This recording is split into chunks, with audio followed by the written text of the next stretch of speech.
I was born and raised in New Jersey, and my parents bought me this little toy drum from Toys R Us maybe, and it was just like very small, and it was like, you know, those marching band kind of drums, and I used to always like flip that over and then play on both sides, like a dhol. In university, yes, I was doing as much as I could. I was taking every single opportunity that knocked on my door. No one would really take a chance on a 15-year-old kid who can't even drive, you know, to come play.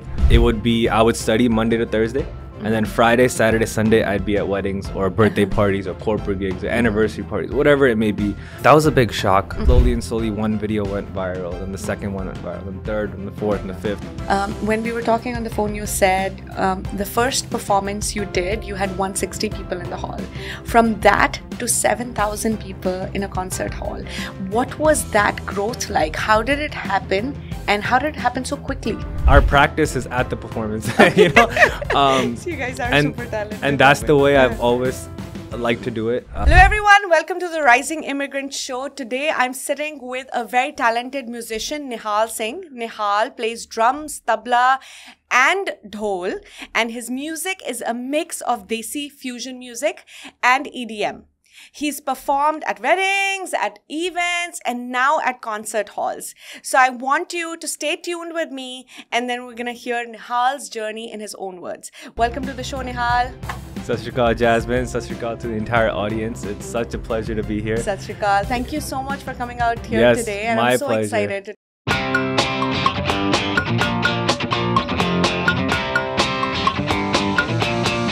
I've spent the last few days watching all your shows, so I love the work that you're doing, and very happy to be here with you today. Thank you. And I've done the same. So I've been watching your videos non-stop, and you know, some of it was for research for today's interview, but most of it was because I was enjoying the music. So I had so much fun, especially your last video where you're performing for a big crowd. Oh my God. Every time I watch it, I get like goosebumps, and it's so exciting. Thank you so much. So tell me a little bit about yourself, Nihal. Where did you grow up? What was childhood like for you? So childhood, I was born and raised in New Jersey, and mom and dad, my dad and family moved here in 1980s. Okay. And my dad went to high school here, he went to college here, and then I was born in 1997 in New Jersey. So now I'm 26, and growing up, it was, you know, predominantly very American culture, and I was one of the few Sardar kids to grow up in school. So we just, we lived in East Brunswick, Milltown, and then now we live in Monroe. And I always grew up playing sports and kind of just trying to make as many friends as I can. And I'm an only child. So that's kind of how we started. What about your influence in the field of music? Like, what influenced you picking up music early? So picking up music early, from a very early age, I think from even before I was born, my parents and my grandparents and my entire family was involved in this Asadiwar program that happens in New Jersey. It used to happen at different houses. The Sangat used to get together every Sunday, 7:30 to 9 a.m. at different houses. So I was kind of born into that. And my Dadaji does kirtan, my Chachaji does kirtan. So I was just play tabla with them. And that's kind of how I learned how to play. That was my practice. Nice. I never had a teacher or a guru or an ustad. That was the way I learned. But that's the best way. I mean, you get exposed to it in your family, and you know, you guys share that love for music, of course. So do you keep playing up until you're in high school? Or was it only when you were a little kid? Yeah, so I started when I was very little. And then, I played throughout like that whole middle school, high school era. I never really thought that I'd do it at like events or in a public space. More like just at Gurdwara, maybe at Sangat Kirtans and stuff. Sure. And tabla I picked up at a very, very early age. I must have been like 1 or 2 when I had this little baby tabla that my parents got me. And I used to just bang that away. Okay. And then we used to have another tabla in the Babaji room that was much bigger. And I used to, you know, slowly progress to that. And then dhol, I didn't start playing until I was like maybe 4 or 5. Okay. But it's still young. Yeah, very young. Very young. Yeah. So originally started with tabla. Then I progressed into dhol. And the way that even started was I think my parents bought me this little toy drum from Toys R Us maybe. And it was just like very small. And it was like, you know, those marching band kind of drums. And I used to always like flip that over and then play on both sides, like a dhol. right? And I think that's when they got the hint that let's maybe buy him a dhol. So I remember mom went to this little gully in Chandni Chowk when she was in India and found this mini dhol for me to play. She brought it home and I was like the happiest kid ever. That's how that started. Yeah. And when was your first professional gig? First professional gig, I was 15. Like where You're I 15. got 15, okay. yeah, where I got paid for it. It was a very good feeling. Just throughout like growing up, age 7, 8, 9, 10, I used to perform at like our local Gurdwara cultural events, right? Like we would have like a Bhangra competition or like a Vaisakhi program. And mom and dad used to bring me there to just play. And that was my first introduction into being in front of a crowd. Sure. Whether it was just 50 people or 100 people or whatever it was, right? That was my first, basically exposure to the whole world. Exposure to that world, right? Performing. But then my first ever professional gig, I was 15. It was a wedding. It was someone's barat. I went and played dhol, and that came from this DJ named DJ Raj Minocha, a very close friend of mine, and he's a little bit older than me, and he runs a very successful company, and he took a chance in me. No one would really take a chance on a 15-year-old kid who can't even drive, to come play. Right. So he called me out and I was very grateful for that. And then since then, throughout my entire college experience, me and him must have done 300 gigs together. Really? Wow. 300, that's a lot. Yeah, just throughout high school and college. And what did you study in college? What did you go to school for? I studied financial economics, business administration, and I had a minor in music. And that, I went to Rutgers University and however, I don't necessarily use those things that I studied. The studying was more so to make our parents comfortable. Sure. I'm sure you know as you have kids, right? And also, growing up in an Indian family, the focus is education. I was in entertainment industry early as well, but I kept on studying. I did my bachelor's, my master's degree, went on to work in the field, and then sort of came back to it. So what were you doing in the entertainment industry? So I acted in a Punjabi feature film called Bathinda Express, and then I had my own show where I would interview Punjabi musicians, songwriters, and lyricists in Canada, and it was broadcasted in North America and India. And then I moved on to working in the food industry for a few years, actually 9 years, and now coming back to from where I started. I know the whole drill. So tell me about your time at your university. Were you playing music alongside? Were you doing professional gigs at the time? In university, yes.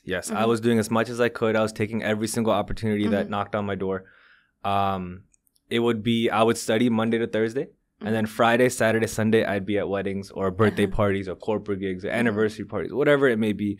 I remember I used to like print this little business card. My mom used to print it at her office for me. I used to have a business card it used to just say Doli Nihal and my phone number. And I used to hand those out. People used to ask me for it. And then this is like pre-Instagram, pre-TikTok days, right? Like I had Instagram, but it was just to post like personal stuff. Now the platform is really big. It's much easier to like promote yourself or showcase your work. But back then, I mean, there's like you had to really be out there, talk to people, and spread it through the word of mouth. Word of mouth was everything, and I really did my best to do that. That was in high school. Then college really taught me how to network, how to meet people, how to be confident, how to public speak. Got it. And that's where I really got the confidence that I can do something that's not conventional, right? That's not the traditional, be a lawyer, be a doctor, be a software engineer. I can do something that makes me comfortable and that's out of the box. So when you graduated from university, did you think about entering the finance industry, or that was not even a discussion? I know my parents thought about it. I think I was very, very adamant on never having a boss. I think I always grew up, some part of me knew that I can't work for anyone. I did one internship in college, and that was my junior year. And that was when I kind of made the decision that I'm not doing this again, And then, but of course, if I had to, I would have done it. But senior year was when enough business started coming in where I was like, I can do this full time. Very And good. basically mom and dad gave me like a year or two and we're like, do whatever you want to do. And then we'll see what And then we'll see what happens. And it was basically my responsibility to prove everyone wrong, which is what happened. So thank which Vaigu year ji for is that. this? Which year did you graduate? I graduated in 2019. 2019. So right after you graduated, COVID happened. Beginning Yes. of 2020. Life was put at a standstill. Events were cancelled. Yeah. You know, for someone like you who is in the entertainment business and, you know, going to events is a big part of your job, what happened then? What was going on in your professional life? That was a big shock. That was right when we started getting a little bit popular in 2019. And that was when I decided to do it full time. So 2019 was a great year. And then what happened was, because it was such a good year, we had booked so many weddings for 2020. I had so many weddings booked and corporate gigs. And I was flying a lot. I had a lot of flights booked and stuff. And it was the first year where I really saw myself traveling and like exploring the world and performing in front of people. And then, of course, pandemic hit. And I remember right before the pandemic hit. I think lockdown happened in March. In February, I flew to Thailand for a wedding. And Thailand, you know, Asian country, that's where, you know, the virus was originating. So it was very scary to go do that. But it was also such an incredible opportunity where I still went. Yeah, but at that point, we didn't know a lot Yeah, about we didn't it. know too much. It was still very early. Yeah, I remember it was the first time I wore a mask was in Thailand airport. And you know, I was getting used to it. And so then in March, when things kind of shut down, then we spent about 2 to 3 months just kind of figuring out how to restructure the business. Basically canceling all my flights. Everyone who's had a wedding, it was very difficult for them too. That So might working have been, on like really hard to like navigate. yeah, that working on situation. postponing their dates or, you know, a lot of the deposits we received, working on returning them for people, because it was a hard time for everyone. So we were trying to be the most respectful we can. Then I started having a bunch of free time, right? So then I was like, let me start posting more on social media. Then every day I used to wake up, I used to brainstorm new ideas. I used to say, what can I do now to post? And I would post everything and anything I could think of. You know, I never thought that this is going to be successful or not. Yeah, I never thought too hard about it. I was like, I'm just going to be me. I'm going to post and let's see if people resonate with it or not. Right. Then slowly one video went viral. Then the second one went viral. Then the third and the fourth and the fifth. And even back then, I don't think I really understood the importance of a video getting recognition. It was just on your phone. You see more likes, you see more views, and that was what it was, right? In 2021, when the pandemic started trickling down, I started going to events in person. That's when I experienced a rush of people, you know, approaching me saying, "Oh, I saw this video of yours. I saw that. I saw your page. I saw your TikTok."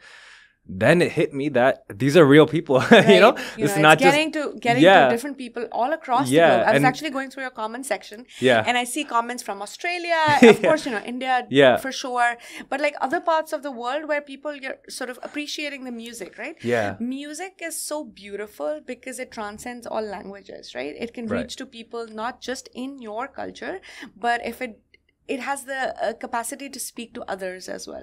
100%. So that's the beauty of it. Yeah, and we get to represent our community as well while we do it. And then that's when it hit me that, you know, these are not just numbers on my phone. These are real people that are listening to what we're doing and listening to what I'm putting out there. And that's when I was even more motivated to just keep pushing the boundaries and doing more and more. You know. So as we come out of the pandemic, do you go straight back into the events, or how do you sort of go back into the work? What's happening then? Right. So it was pretty straight back into it. Like there was like a month I was free, and the next month I was completely like every single day we were busy. Because what happened was there was a whole year and a half of nothing. So people were not picky on their dates. For example, doing a wedding on a Saturday or something. They were doing it on a Monday and a Tuesday and whatever days venues can be available, right? So we were doing a bunch of corporate events and weddings, and it was almost every day of the week. If I was not flying, I was performing, you know? And that happened for basically all of 2021 into 2022. And then that's when I started getting the ideas to kind of start a bigger brand, right? Start a team so that we can provide this kind of experience to everyone, Got it. You know? So how did some of the very, popular collaborations happen for you? Tell me a little bit about the most exciting collabs you were in after the pandemic. Yeah. So I've had the good fortune of collabing with some A-list celebrities, ones that we know day in and day out. We listen to their music every day. Sukhbir, Baji, Manj, Baji, RDB. And I remember we grew up listening to their music. So I remember the first time I ever went and played for Sukhbir, it was a concert of his in Chicago. And I got a call from a friend, and I was like, I jumped on it. I was like, yeah. I remember I actually first time in my life, I was booked for another wedding, and I called that DJ who booked me, and I was like, hey, I'm so sorry, but like I have this opportunity, and I really want to take it. And that DJ was very respectful. She was like, go, do your thing, you know? She was like an older sister. So I went, and then, me and Sukhbir Baji ended up getting close. And now he's like a direct mentor in my life. And he advises me a lot on kind of navigating through the event scene and dealing with the public and dealing with a bunch of different kinds of people. Then we started playing a lot with Manj, RDB, super fun. Collabed with a bunch of singers. I got to open up for this event with Karan Johar one time, which was really fun. And then just recently, we went to Washington, D.C. and opened up for Joe Biden, the president of our country. What was that like? That was super fun. It was very last minute opportunity that came. Literally, it was like Monday I got the call and Tuesday I had to go. Oh my God. Right? That's so exciting. Yeah, and I just came home from our tour in India and Dubai, and I was still jet lagged, and I got the call and I was like, I have to go. Of course. So it was May 1st for Asian Heritage Pacific Month, and they were just celebrating it, and then Joe Biden was coming to speak at this event. So I didn't play dhol much. I played for like 30 seconds, but it was just to welcome the guests, and then our president walked in. So I think for me that was a huge accomplishment to be able to represent our culture on a grand scale in front of that public, in front of congressmen, in front of senators.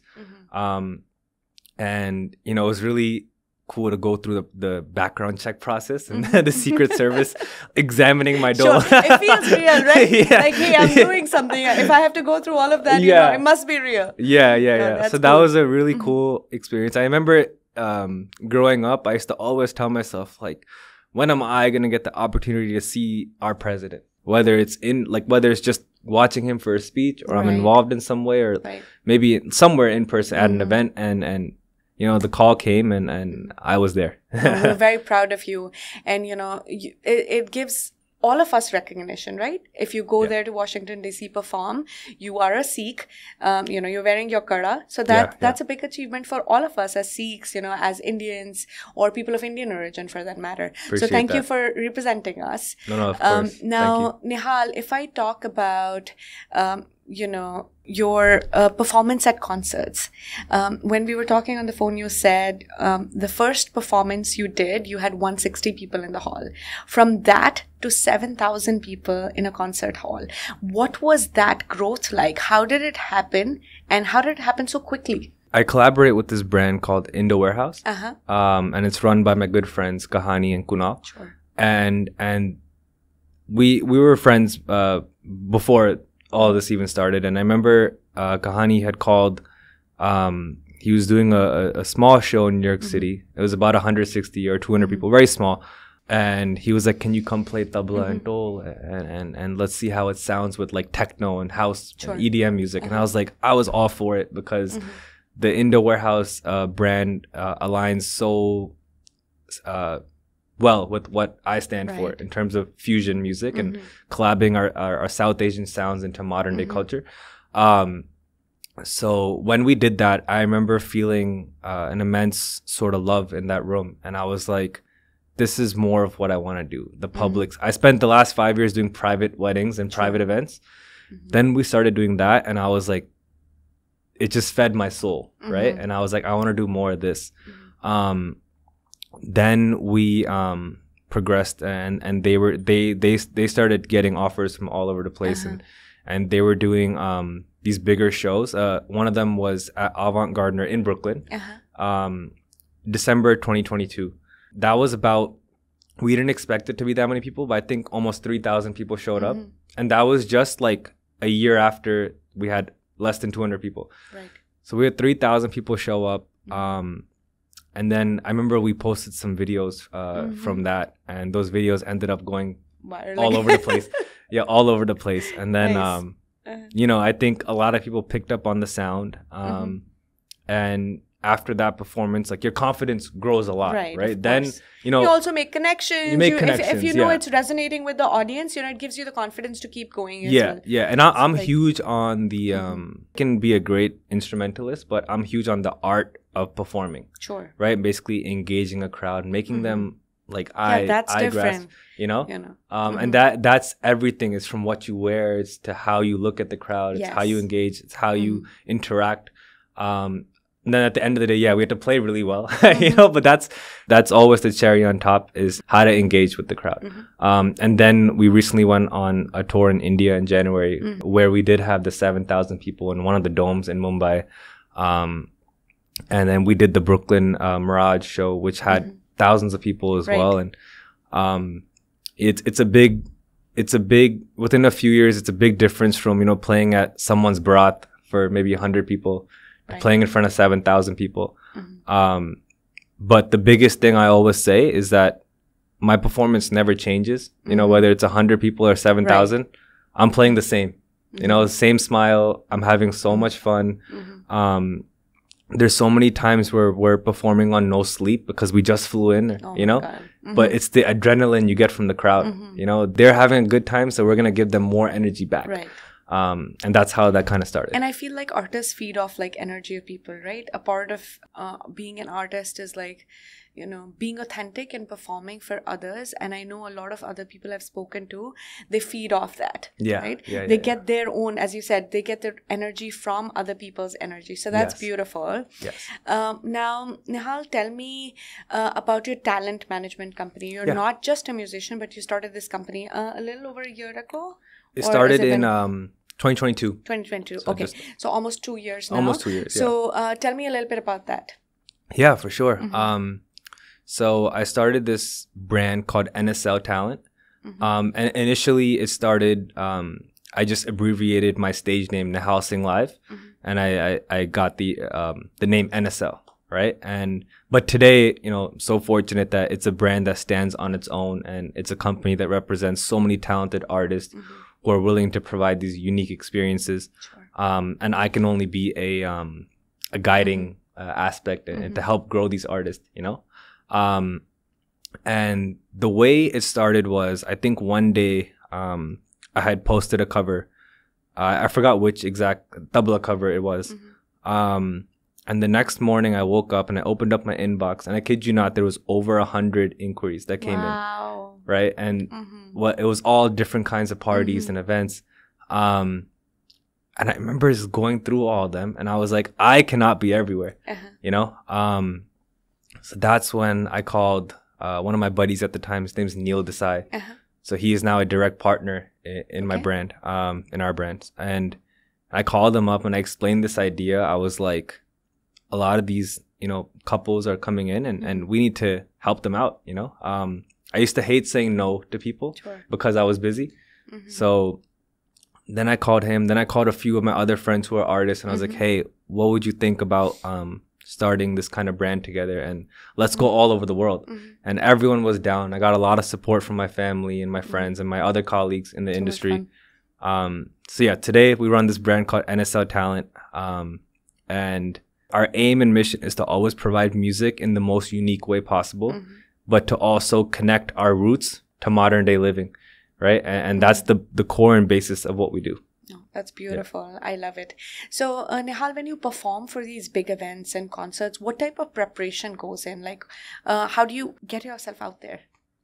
So, when it comes to preparation, I'll be very honest, we don't prepare. Just wing it. Just get on there. Yeah, our practice is at the performance. You know, so you guys are super talented. And that's the way I've always liked to do it. I never like to think too hard about it.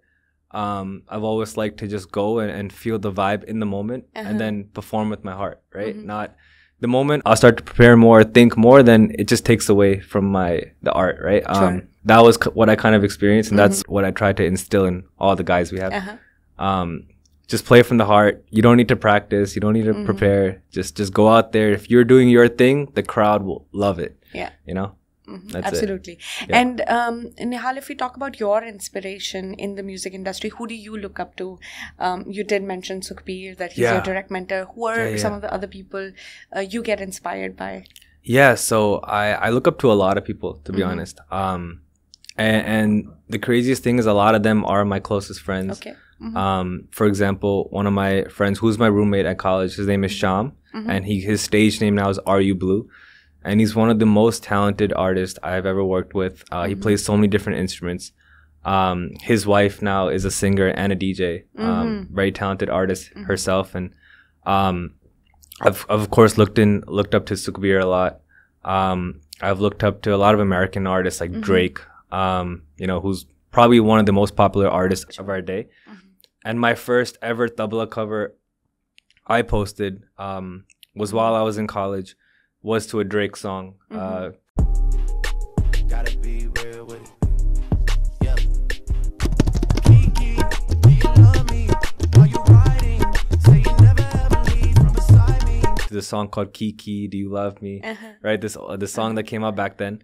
And I posted that cover, never ever thinking I'll do this at an event. I was just like, I'm just doing this for Instagram, for fun. You know, like people will like the sound, they'll like the music, I'll post more.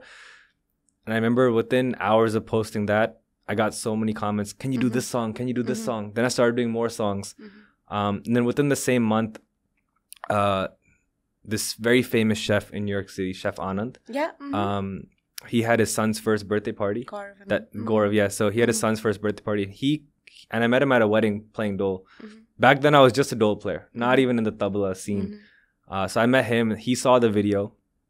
He said, come do this at my son's party. Nice. And I'm literally on the phone with him. I'm like, what do you mean, bro? You know, like I'm used to only playing tabla at Gurdwara or at Kirtan. I was like, how can I do this at a party? And that too to American music. He's like, no, exactly what you did in this video. Just come do that. I promise. That's the power of social media. Of course, there's years of practice and hard work that you've put into it. I don't want to take any credibility away from that because you've been playing since you were a little kid. So there's a lot of merit to that. But also, having this huge platform at your disposal that you can, put out your best self, your most authentic self out there and let the world decide, right? Social media really takes things to another level because it allows you to resonate with people from all over the world. Right. So how did your family react to this viral success? Your grandfather. I would love to hear his reaction. I think initially, the first couple of years I was trying to do this, it was, of course, family was very concerned about me not getting a job in corporate. Sure. They were very concerned. And they just wanted to make sure I was okay, right? And I was I would make a living for myself. It wasn't until my dad downloaded Instagram. I'm telling you, he downloaded Instagram. Then he got to see everything we do. Then he got to finally witness what we do. And then I think that changed the game, not just for him, but for the entire family. Because once it came from my dad that, Nihal's doing this, this, and this, then the entire family starts to accept it. Yeah. And, big props to my mom as well. She always pushed me to kind of pursue this path. She's the one who used to drive me to all these events growing up as a little kid. Even when if people in my family didn't understand what I was doing, she would understand, and she knew that there was always something that could be there. Right. So mom, if you're watching, thank you. And then even the grandparents, I think, then, a few years ago, then they started to really realize, that I'm traveling and performing it's becoming all a over real the place. career, right? Eventually, this is translating into the real world. Yeah. It's just putting out yourself on social media, on YouTube, Instagram, but then also seeing success outside of that. That's wonderful. That's the best outcome. There's one thing is to be an artist, and the second thing is to run a business. Right. And that's the whole second side of things. And that's also what I love doing. I love running a business, and I love growing and excelling and pushing others to be the best versions of themselves. And that's when I think that's what really also changed it for my family, where it's like he's running a legit business, right? And to showcase that you don't just have to, you can make a living just by handling someone's TikTok account, you know? And this is what we want to tell our future generations in our community as well, is that there's so many opportunities out there. And if you really find what you love, you can do it. No, that's beautiful. If you were to offer a piece of advice to your fellow musicians or an aspiring artist, what would that be? It would be to follow your heart. You know, I think it's very easy to not put out what you want because we can think too hard about things. For example, we can think too hard about what we're posting, what we're wearing, how we look, what the comments are going to be, how many people are going to like it. You know, you get very caught up in that world. Sure. You know, even now you're doing a podcast, right? So a lot of that is posting stuff online, right? And you understand what that's like. You can feel the pressure to post something awesome. And the biggest thing I would give advice to people is if you're being yourself and you want to put out the music and the talent that you have, people will resonate with it, you know? But don't get caught up in the social media bubble of like thinking about what time to post and all these little things, right? The nuances of it. Yeah. The algorithm and this and maybe that. focusing on the art. Refining that. Putting in that grit, and then then you put it out there and let everybody decide if they want it or not. And also, my biggest advice would also be to not think of being an artist or a musician as like, don't look down upon it, right? Basically, like, I think that's also a stigma in our culture where it's like doctors are very respected, right? Of course, yes, and that's how it is. And I don't want kids to ever think that I will do something unconventional and it won't be as respected. Like, it will be just as much, if not more. You know, you can make it to the moon and back. So yeah, that's big for me. Now, what's next for you? What does future entail for you? So right now, I am the events are going great, and I want to continuously evolve when it comes to how I can perform better for our audience. And I am more so now in the space of putting out more of my own music. So I'm currently working on an EP and an album that's going to combine a lot of our sounds of our culture, like sitar, tabla, bansuri, and combine that with hip hop music and house music and EDM music. So that's one of the projects I'm working on. I feel like that'll allow our sound to play all over the world, you know? And when it comes to performing, I just want to be in front of a crowd with high energy, you know? Doesn't matter how many people are in the crowd. I think for me, it's more so the energy that we get for them. And we want to just keep growing. I'm also trying to grow the company more right now. And I think right now we have roughly 30 artists that we kind of handle their schedules. But hopefully, you know, the goal would always be to grow that to infinity and beyond. So Nihal, I'll take one more question before we wind up. Have you ever felt that your faith has come in the way of your success? This is a great question. I think there has been certain hindrances where I thought it could have, but it never did. You know, I think I never allowed it to come in the way. If anything, our faith helps us. You know, our identity, Sikhism gives us such an important personality, and we are able to represent something that's much bigger than who we are. You know, I remember there were some times growing up where I wanted to take specific opportunities. I got a couple of opportunities to be in like TV commercials when I was in college, and the auditions were with these companies in Hollywood, in Los Angeles, and then that's when you face a little bit of I faced a little bit of, so do you plan on keeping your turban on, or can you take it off for this shoot? And I was always the same answer, like, no, this is me, take it or leave it, right?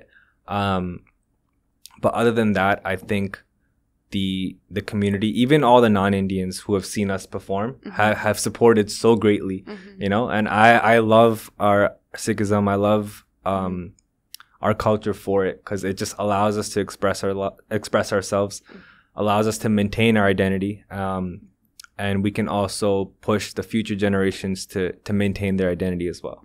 Sure. So more power to you. I hope, you do well in the future and you get more gigs, you get to have so much fun, travel the world, be the best version of yourself. And we wish that we hear a lot of more music that comes from you. So thank you so much for coming today, Nihal. Yes. This was so good. I loved sitting down with you and really enjoyed our conversation. Thank you so much for having me again. My pleasure. Thank you. Take care.